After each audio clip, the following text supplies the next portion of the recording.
Bonjour à tous et bienvenue sur Nyon Région Télévision pour une nouvelle émission sportive, une émission qui sera consacrée au basketball avec la victoire du BBC Nyon sur le score de 63-61 face à Meyrin dans l'acte 2 des play-offs de Ligue nationale B.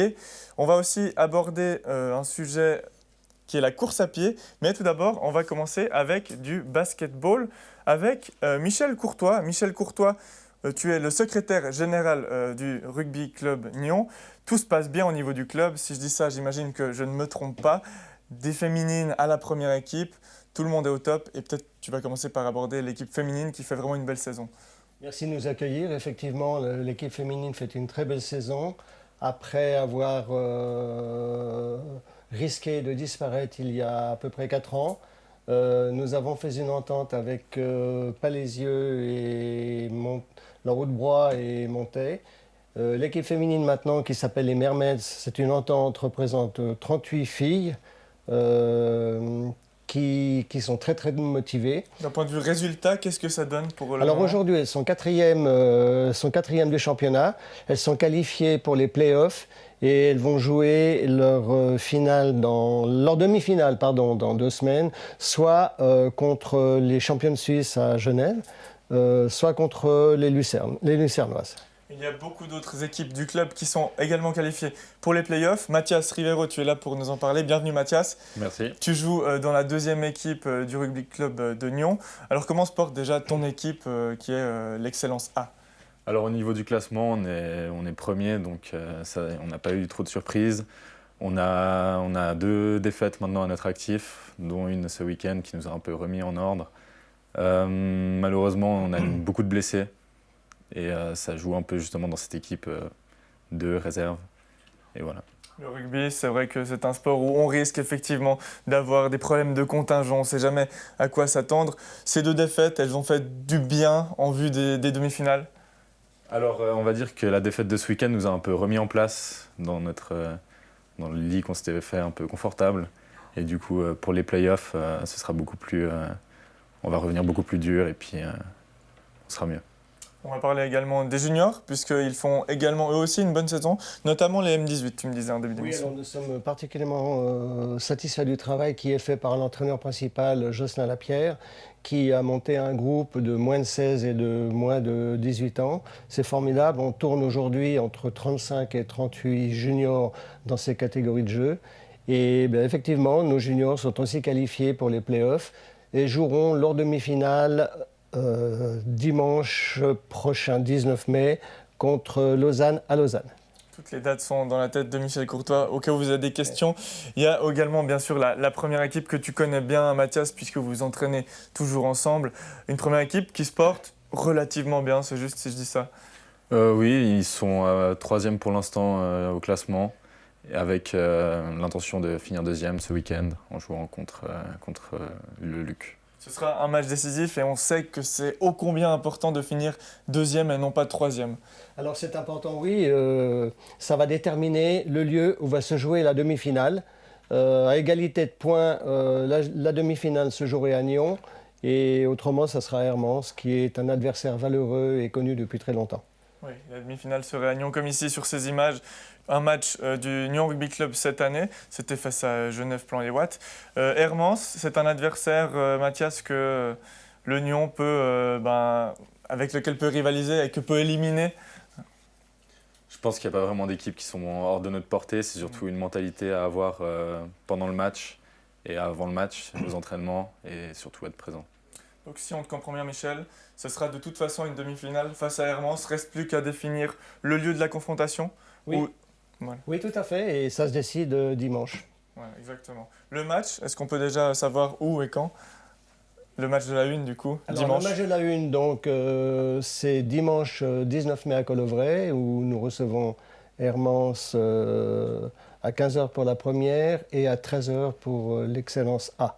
Et en fonction du score, on l'aura compris, Et voilà. on décidera des demi-finales où est-ce qu'elles auront lieu. Faisons un tour maintenant du côté de cette deuxième équipe. On l'a dit, 2 défaites dans cette deuxième partie de championnat. Quels sont les objectifs de cette équipe qui quand même a beaucoup de succès actuellement? C'est clair que notre objectif, c'est déjà de gagner la Ligue, donc être premier. Donc là, on va rentrer dans des phases de play-off où où justement il faudra gagner les 2 matchs qui sont très importants. Et puis également la coupe où on est en demi-finale contre Zurich. Et donc on aimerait faire le doublé. Quels sont les adversaires qui pourraient freiner l'élan de la deuxième équipe? Comme on l'a vu ce week-end, surtout Plan Les Watts, qui joue très dur et dans lequel il ne faut pas qu'on ait peur d'y mettre la tête. Et on va revenir maintenant sur les événements qui auront lieu ces prochains jours, ces prochaines semaines à Nyon en termes de rugby. Il y a notamment un gros événement, c'est les Swiss Rugby Days qui auront également lieu à Nyon, qui accueilleront toutes les finales de play-off. Oui, tout à fait. La Fédération suisse nous a fait une nouvelle fois confiance pour organiser ces finales. Donc, nous regroupons sur un seul jour l'ensemble des finales des championnats suisses, juniors, féminines et masculines. 10 matchs, 20 équipes, 460 joueurs, 600 personnes avec les accompagnants et en plus environ sur la journée 1500 spectateurs. Ça fait du monde et ça serait d'autant mieux qu'il y ait beaucoup d'équipes nyonnaises pour venir voir ces matchs. Si on est qualifié pour les demi-finales, ça ne veut pas dire qu'on sera à Colovray ce 15 juin, c'est ça? Ça ne veut pas forcément dire qu'on y sera et donc c'est un élan de motivation supplémentaire. Oui, c'est sûr, faut toujours y aller. On a envie de jouer devant son public, pas comme l'année passée, Michel, où on s'en souvient, la première équipe avait failli en demi-finale. Oui. Là, il faut prendre la revanche. Cette défaite nous est restée en travers de la gorge. C'était un match à notre portée que l'on devait gagner. Et il est vrai que tout le monde avait rêvé de voir cette finale à Nyon l'année dernière qui nous a glissé entre les doigts. Comme disait Mathias, il y a quelquefois des problèmes de motivation, de baisse de régime pendant un match. Ça ne tient à pas grand-chose parce qu'il faut dire que les 4 équipes qui sont en play-off se tiennent quand même toutes de très près en termes d'effectifs, en termes de puissance de jeu, en termes de jouerie aussi, parce que ça c'est très important aussi. Il ne s'agit pas de gagner, mais il s'agit de gagner avec le plaisir et de la jouerie.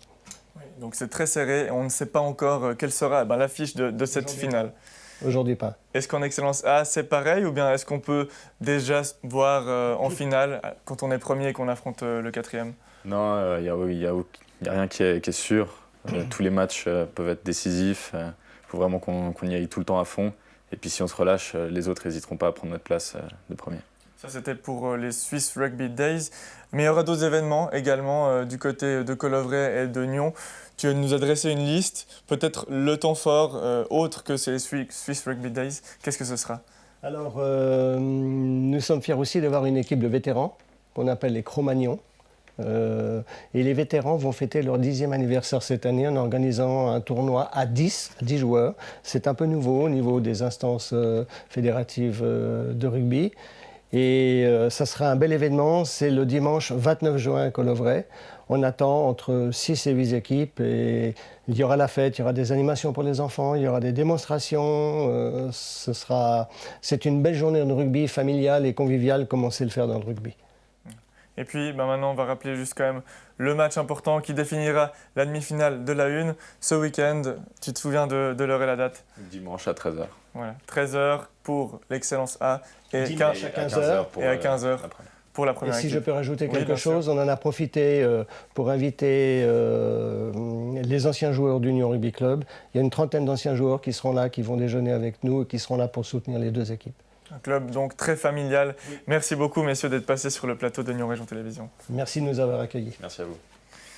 Et comme je vous le disais en début d'émission, on va revenir maintenant sur la victoire du BBC Nyon. Restez ici seulement, il n'y a pas de souci. Le BBC Nyon qui s'est imposé 63-61 face à Meyrin. Le résumé en images.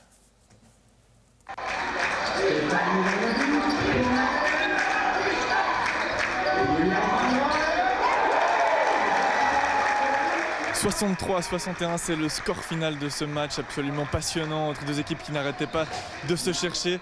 Alain Attal, on imagine quand même l'entraîneur satisfait malgré ce score très juste aujourd'hui. Satisfait de la victoire, c'était un match important. Acte 2 est toujours important. Et surtout les joueurs qui ont joué l'année passée et l'année d'avant devaient combattre certains démons. Ils avaient perdu acte 2 à la maison 2 années consécutives. Ils commençaient à parler de ça fait quelques jours. Donc on a essayé de vider les têtes et décomposer le match.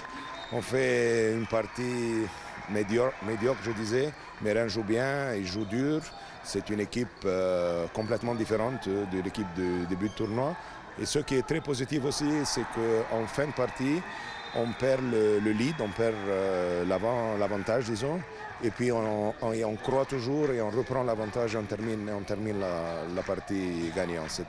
C'est une grande victoire, mais il faut voir les choses comme elles sont, on doit rester concentré, on ne peut pas relâcher. Moi je pense que celui qui gagne le match prochain, si c'est nous, c'est fini. Si c'est eux, c'est un grand avantage et on devra casser leur momentum, disons. On a malgré tout senti une équipe de Nyon à l'aise dans les 2 premiers quart-temps, avec une avance de 10 points. Et puis, soudain, c'est devenu plus compliqué avec Mérin qui est repassé devant. Comment est-ce qu'on explique ça? Ouais, pendant la première mi-temps, on les laisse un peu dans le match, on laisse beaucoup de points sur la ligne des lancers francs. Et on leur donne un peu de momentum avec le 3 points en fin de deuxième quart-temps. Et après, ils ont la confiance. On les a laissés garder cette confiance, justement. Et voilà, ils sont vite revenus. Et la deuxième mi-temps, c'était très disputé pendant tout le long. C'est juste si on dit qu'on vous a senti un petit peu nerveux, notamment au niveau des lancers francs où vous avez souvent failli. C'est vrai que c'est 2-3 gens qui ont dit ça, qu'on était nerveux, mais je pense pas que c'est de la nervosité. Voilà, sur le moment, peut-être un petit manque de concentration, mais voilà, le prochain match, on va régler ça et on shootera mieux. La pression, toi tu la gères bien, tu as notamment tiré ces 2 lancers francs qui étaient très précieux, qui ont permis à ton équipe de finalement passer devant une bonne fois pour toutes. Et ça s'est joué dans les têtes aujourd'hui. On pensait que Nyon allait le remporter comme souvent ces matchs avec 10 points d'écart à la pause, mais ça n'a pas été le cas aujourd'hui. Non, mais depuis le début, les playoffs, ce n'est pas nécessairement la meilleure équipe durant le tournoi qui gagne, c'est l'équipe qui est la plus forte dans la tête. Mais je suis fier que les joueurs ont cru, malgré qu'on a une réussite de lancer franc de 52%. On shoot 13 de 25, c'est la pire moyenne qu'on a durant toute la saison. Nos 2 meilleurs shooters, Racha des 0 sur 3 de 3 points, Malé 1 sur 6 de 3 points. Nos top scorers sont les Suisses, Benoît et Jeff. Et après ça, il y a Rachad et Malé. Rachad joue avec un orteil fracturé. Il va à l'hôpital chaque jour, avant l'entraînement, après l'entraînement. Et je suis fier des combattants qu'on a à Nyon. C'est avant tout la force collective, si on vous entend qui fait la différence. C'est pas un, c'est pas l'autre des joueurs, c'est vraiment toute une équipe. Qu'est-ce qu'elle peut encore faire de mieux, cette équipe, si elle veut se mettre à l'abri plus facilement? Parce qu'il y avait quand même quelque chose à améliorer aujourd'hui. Aujourd'hui, on a fait plein de, on dirait en anglais, mental mistakes, des fautes de manque de concentration. Il y avait certains joueurs où c'était très clair qu'on ne devait pas aider sur d'autres, on devait rester sur les shooters. Et on a le moment qu'on perd de concentration contre une équipe qui a vraiment faim, une équipe de Mérin qui se bat, une équipe de Mérin qui a des qualités de basket très hautes, eh bien on subit. Il faudra ne pas subir pour le prochain match qui, on l'espère, sera décisif. C'est à Mérin, ce sera samedi prochain. Merci beaucoup Alain. Il n'y a pas de quoi, merci.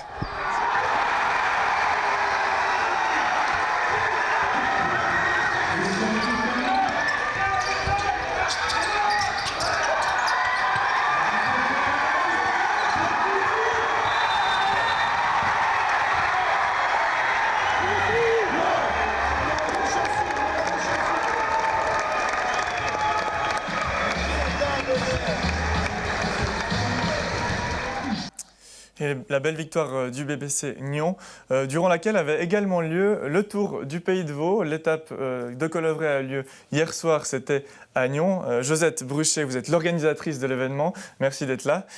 En quoi cela, est-ce que ça consiste, le Tour du Pays de Vaud ? Alors, le Tour du Pays de Vaud consiste à faire des courses dans plusieurs villages ou villes du canton. Depuis 25 ans, on a un Tour du Pays de Vaud estival. Et comme on a pas mal de demandes de clubs différents, donc on a depuis 7 ans un nouveau Tour du Pays de Vaud printanier. Et c'est sur chaque mercredi soir, pendant 5 étapes, il va y avoir plusieurs courses chaque semaine. Et puis, cette première étape, elle a eu lieu à Colovray, à Nyon. Pourquoi à Nyon ? Alors, Nyon a été le premier organisateur local il y a 25 ans en arrière. Donc, ils ont fait plusieurs étapes à Nyon. Après, ils ont arrêté les organisations, ils ont passé la main à d'autres. Et puis, on est revenu vers eux. Ils ont accepté d'organiser maintenant depuis quelques années à Nyon. Et voilà, donc hier soir, on a eu l'étape chez eux en première. Voilà, donc cette première étape printanière a eu lieu à Colovray. Est-ce que vous êtes satisfaite du déroulement de cette première course ? Alors, très satisfaite parce qu'il y a eu quand même quelques petits imprévus hier soir. Déjà, le vent assez fort qui a perturbé un petit peu.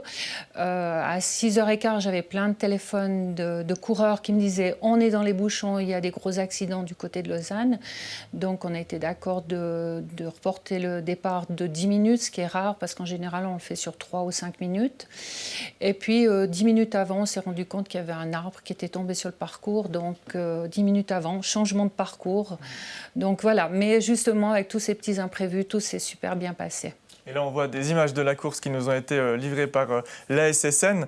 Au niveau du nombre d'inscrits, qu'est-ce que ça a représenté cette soirée ? Alors hier soir, nous avons eu 623 inscrits, mais 510 partants. C'est vrai que les bouchons, les personnes ont fait demi-tour. Il y avait aussi notre course sur Vercuy. Donc les coureurs sont un petit peu répartis sur les deux courses. Et puis, mais pour nous, le but a été atteint hier soir. Avec tout ce qui s'est passé. Oui, le but a été atteint, la course s'est très bien passée. On voit des images du vainqueur masculin. Est-ce que vous pouvez nous en parler un petit peu plus en détail ? Alors, c'est un coureur qui n'était pas très connu chez nous. Je n'ai pas regardé les statistiques, je ne sais pas si il a couru déjà plusieurs étapes ou pas. Donc c'est Amaniel Abstein, il a fait 23,33. Le parcours, c'est clair qu'il devait faire 8,3 km, on l'a réduit d'1 km, donc c'est pour ça que les temps sont très bas. Et au niveau féminin Féminin, ben voilà, Sandra Nenlamar, c'est sa Xème victoire, une habituée depuis 25 ans au Tour du Pays de Vaud estival. Et elle, si elle gagne toutes les étapes de ce printemps, c'est-à-dire 5, on va fêter sa 100e victoire lors de la finale à Apple. Qu'est-ce que ça veut dire ? Ça veut dire que ça fait depuis plus de 20 ans qu'elle participe au Tour du Pays de Vaud ? Tout à fait, elle en a manqué très peu. Les 2 fois qu'elle était enceinte, donc elle n'a pas pu participer. Mais sinon, c'est vraiment une fidèle qui adore venir au Tour du Pays de Vaud. Et puis, je la remercie. Comme beaucoup d'autres fidèles sont là. Justement, j'allais poser la question. Il y a beaucoup de fidèles qui font toutes les courses, à chaque fois les 4 courses, les 5 courses du Tour. Tout à fait. Alors, il y a vraiment des fidèles qui sont là aussi depuis 25 ans. Il y a des personnes qui ont presque aujourd'hui entre 78 et 84 ans, les plus âgés. Ils sont toujours là, toujours fidèles. Maintenant, il y a aussi des jeunes qui viennent, qui sont aussi là pour les 5 étapes. Il y a pas mal de participants qui sont inscrits pour 4 ou 5 étapes. Mais on peut également s'inscrire pour faire 1 ou 2 étapes. Alors voilà, il y a, à chaque étape, il y a environ 150 à 200 personnes qui viennent courir que l'étape dans leur lieu où ça se passe. Et à cela viennent s'ajouter les 200, 300 personnes qui se sont inscrites pour toutes les étapes. Voilà, toutes les étapes, ou 4, ou 3, ou 2, donc c'est vraiment le choix pour chacun. Et puis, on va juste finir au niveau des endroits où ont lieu ces courses. On a Union, et puis maintenant, quelle est la suite du programme ? Alors, la semaine prochaine, ce sera le 22 mai à Moudon. La semaine d'après, une petite différence, c'est que ce ne sera pas un mercredi, ce sera le mardi 28, parce qu'il y a le week-end de l'Ascension, donc pour que les gens puissent partir en vacances tranquilles le mercredi, on va le faire le mardi. Où ça ? À Essertines-sur-Yverdon, le 5 juin à Champvent et le mercredi 12 juin à Apple pour la finale. Est-ce que ces lieux sont toujours les mêmes ou bien ça varie d'une année à l'autre ? Alors cette année, on a la nouveauté, c'est Essertines-sur-Yverdon. En automne, on aura Beaume qui s'est aussi annoncé comme nouveau. Et c'est vrai que chaque année, on a des demandes. Donc c'est pour ça qu'on a 2 tours du Pays de Vaud. Et pour nous, c'est l'idéal parce qu'on a un petit peu le choix.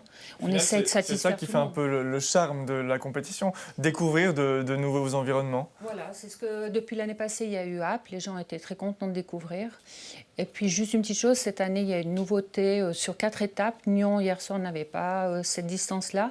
Mais depuis la semaine prochaine, il y a un 5 km plaisir qui est ouvert aux coureurs, aux joggeurs, aux walkers et aux Nordic walking. Voilà, donc on l'aura compris, ce sont tous les mercredis pratiquement, sauf... voilà, exactement. Voilà, merci beaucoup Josette d'être venue nous parler de la course sur le plateau. Merci. Merci. On va finir en annonçant que ce week-end, vous pourrez à la salle du COSI assister à la Sami Cup, un tournoi de handball où se déroulent des matchs entre les meilleures équipes de jeunes de la région. Et puis, moi, je vous retrouve la semaine prochaine pour une nouvelle émission remplie de sport comme d'habitude. Ciao. Si ça veut bien partir.